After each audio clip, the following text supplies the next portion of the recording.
Team India बनी champion, जीता महिला अंडर 19 वर्ल्ड कप। 19 साल की सैफाली वर्मा की अगुवाई में भारत की अंडर 19 टीम ने इतिहास रच दिया है।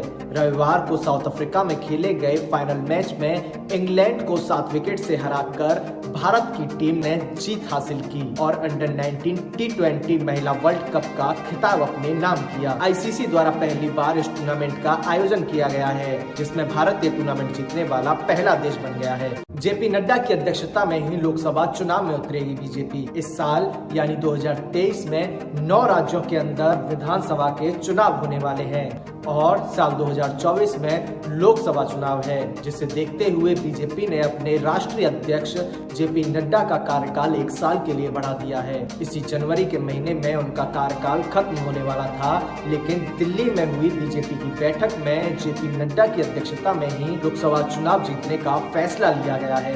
2027 तक हर दूसरा आईफोन भारत में तैयार होगा।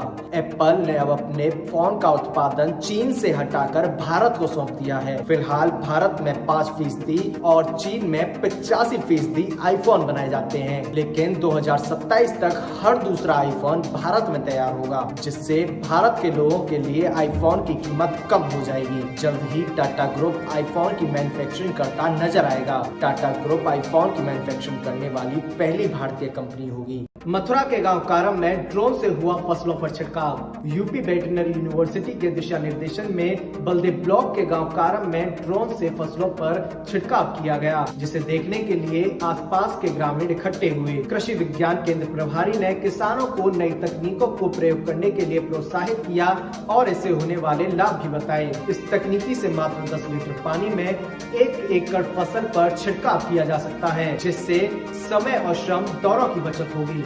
मथुरा की जीएलए यूनिवर्सिटी पहुंचे उत्तर प्रदेश के मुख्यमंत्री योगी आदित्यनाथ। सूबे के मुखिया योगी आदित्यनाथ आज 6 फरवरी को जीएलए यूनिवर्सिटी के 11वें दीक्षांत समारोह में पहुंचे, जहां उन्होंने करीब 3000 छात्र छात्राओं को डिग्री वितरण की, जिसमें 22 विद्यार्थियों को गोल्ड मेडल देकर सम्मानित किया गया। समारोह में मुख्यमंत्री के साथ कैबिनेट मंत्री लक्ष्मी नारायण चौधरी, उच्च शिक्षा मंत्री योगेंद्र उपाध्याय और आकाश एजुकेशनल सर्विसेज के फाउंडर जेसी चौधरी भी मौजूद रहे। मथुरा की जीएलए यूनिवर्सिटी पहुंचे उत्तर प्रदेश के मुख्यमंत्री योगी आदित्यनाथ। सूबे के मुखिया योगी आदित्यनाथ आज 6 फरवरी को जीएलए यूनिवर्सिटी के 11वें दीक्षांत समारोह में पहुंचे, जहां उन्होंने करीब 3000 छात्र छात्राओं को डिग्री वितरण की, जिसमें 22 विद्यार्थियों को गोल्ड मेडल देकर सम्मानित किया गया। समारोह में मुख्यमंत्री के साथ कैबिनेट मंत्री लक्ष्मी नारायण चौधरी, उच्च शिक्षा मंत्री योगेंद्र उपाध्याय और आकाश एजुकेशनल सर्विसेज के फाउंडर जेसी चौधरी भी मौजूद रहे। लोगों के मनोरंजन का जरिया बॉलीवुड अब राजनीति का मुद्दा बन चुका है और इसी राजनीति के मुद्दे को बॉलीवुड ने अपनी फिल्मों के प्रमोशन का जरिया बना लिया है।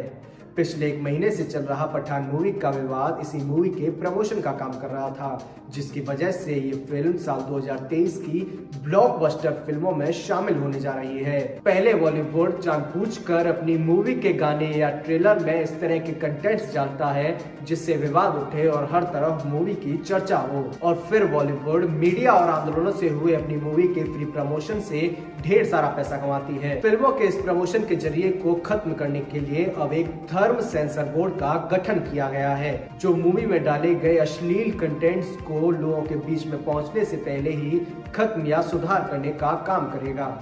मथुरा में कंछावला जैसा कांड। कार में फंसकर 11 किलोमीटर तक घिसटता रहा युवक। मथुरा के यमुना एक्सप्रेसवे से दिल्ली के कंछावला कांड जैसी दिल दहला देने वाली घटना सामने आई है। तेज रफ्तार कार के पिछले हिस्से में फंसकर एक युवक 11 किलोमीटर तक घिसटता रहा और चालक को पता तक नहीं चला। करीब 15 मिनट तक युवक को घसीटती हुई कार जावरा टोल पर पहुंची, जहां टोल कर्मियों ने शव देखकर हंगामा मचाया। युवक की पहचान जिला इटावा निवासी निजपाल से हुई है। फिलहाल पुलिस कार चालक से पूछताछ और सीसीटीवी के आधार पर पता लगा रही है कि कार की टक्कर से युवक की मौत हुई या किसी अन्य वाहन के कुचलने के बाद शव गाड़ी के नीचे फंसा था। तुर्की सीरिया में छाया मौत का मंजर, 8000 से ज्यादा लोगों की मौत। तुर्की सीरिया में 24 घंटे के अंदर 7 विनाशकारी झटकों में 8000 से ज्यादा लोगों की जान जा चुकी है, जबकि 7000 से ज्यादा लोगों की मलबे में फंसे होने की आकांक्षा जताई जा रही है। WHO के अनुसार तुर्की में मृतकों की संख्या 8 गुना तक बढ़ सकती है, जिसे देखते हुए तुर्की के राष्ट्रपति रेजप तैयब ने प्रभावित 10 राज्यों में 3 महीने के लिए आपातकालीन घोषित कर दिया है। लोगों के मनोरंजन का जरिया बॉलीवुड अब राजनीति का मुद्दा बन चुका है और इसी राजनीति के मुद्दे को बॉलीवुड ने अपनी फिल्मों के प्रमोशन का जरिया बना लिया है।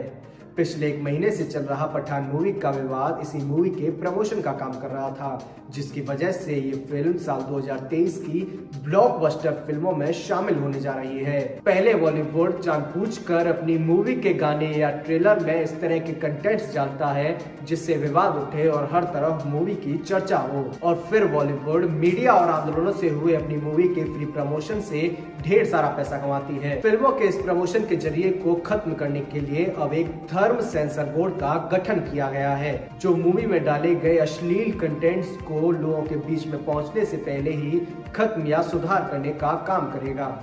बलात्कारी बाबा का नया गाने की आड़ में इमेज चमकाने की कोशिश। रेप केस में जेल से पैरोल पर बाहर आए डेरा सच्चा सौदा के मुखिया राम रहीम ने अब एक नया गाना लॉन्च किया है। राम रहीम पर 2 साध्वियों के साथ बलात्कार करने का आरोप है, जिसमें उन्हें 20 साल की सजा मिली हुई है। फिलहाल राम रहीम 40 दिनों के लिए पैरोल पर जेल से बाहर आए हुए हैं, जिसमें वो देशभक्ति गाना बनाने की आड़ में अपनी इमेज को चमकाते हुए नजर आ रहे हैं। बलात्कारी बाबा का नया गाने की आड़ में इमेज चमकाने की कोशिश। रेप केस में जेल से पैरोल पर बाहर आए डेरा सच्चा सौदा के मुखिया राम रहीम ने अब एक नया गाना लॉन्च किया है। राम रहीम पर 2 साध्वियों के साथ बलात्कार करने का आरोप है, जिसमें उन्हें 20 साल की सजा मिली हुई है। फिलहाल राम रहीम 40 दिनों के लिए पैरोल पर जेल से बाहर आए हुए हैं, जिसमें वो देशभक्ति गाना बनाने की आड़ में अपनी इमेज को चमकाते हुए नजर आ रहे हैं। मथुरा के गांव कारम में ड्रोन से हुआ फसलों पर छिड़काव। यूपी वेटरनरी यूनिवर्सिटी के दिशा निर्देशन में बलदेव ब्लॉक के गांव कारम में ड्रोन से फसलों पर छिड़काव किया गया, जिसे देखने के लिए आसपास के ग्रामीण इकट्ठे हुए। कृषि विज्ञान केंद्र प्रभारी ने किसानों को नई तकनीकों को प्रयोग करने के लिए प्रोत्साहित किया और इससे होने वाले लाभ भी बताए। इस तकनीकी से मात्र 10 लीटर पानी में 1 एकड़ फसल पर छिड़काव किया जा सकता है, जिससे समय और श्रम दोनों की बचत होगी। मथुरा की GLA यूनिवर्सिटी पहुंचे उत्तर प्रदेश के मुख्यमंत्री योगी आदित्यनाथ। सूबे के मुखिया योगी आदित्यनाथ आज 6 फरवरी को GLA यूनिवर्सिटी के 11वें दीक्षांत समारोह में पहुंचे, जहां उन्होंने करीब 3000 छात्र छात्राओं को डिग्री वितरण की, जिसमें 22 विद्यार्थियों को गोल्ड मेडल देकर सम्मानित किया गया। समारोह में मुख्यमंत्री के साथ कैबिनेट मंत्री लक्ष्मी नारायण चौधरी, उच्च शिक्षा मंत्री योगेंद्र उपाध्याय और आकाश एजुकेशनल सर्विसेज के फाउंडर JC चौधरी भी मौजूद रहे।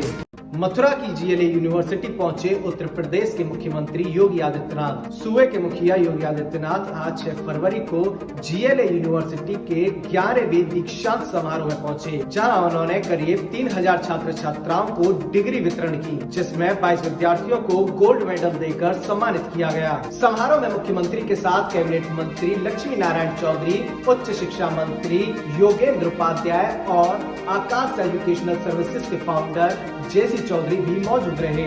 लोगों के मनोरंजन का जरिया बॉलीवुड अब राजनीति का मुद्दा बन चुका है और इसी राजनीति के मुद्दे को बॉलीवुड ने अपनी फिल्मों के प्रमोशन का जरिया बना लिया है।